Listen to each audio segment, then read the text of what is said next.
Sono Gagliazzo Roberto, presidente degli Arcieri del Castello di Conegliano. Siamo nati nell'ottobre del 1978 e ci occupiamo di insegnare e di mandare avanti lo sport del tiro con l'arco.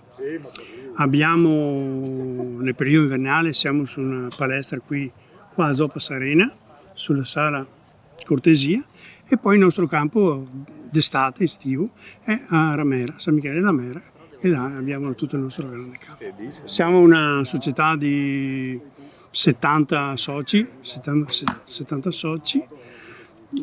ci troviamo quasi tutte le sere, ad esempio anche nel campo la Ramera, e lo stesso anche, tranne il mercoledì che ho tenuto libero per altre società. Siamo sempre anche noi nel periodo invernale, siamo là in palestra, nel periodo invernale in palestra.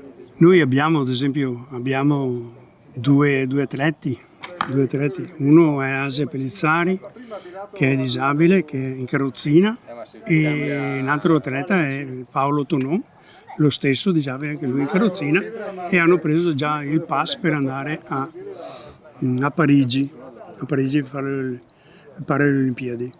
Ne avevamo un altro che adesso ha preso l'anno sabbatico, quindi si è fermato un anno per vedere. E principalmente comunque loro sono le persone quelle che più danno lustro anche alla nostra società.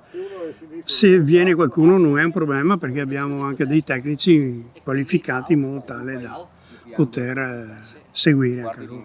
Abbiamo fatto provare anche dei disabili che sono venuti qui per provare, insomma, si sono anche divertiti, e quindi per noi va bene, l'importante è che si divertono loro principalmente.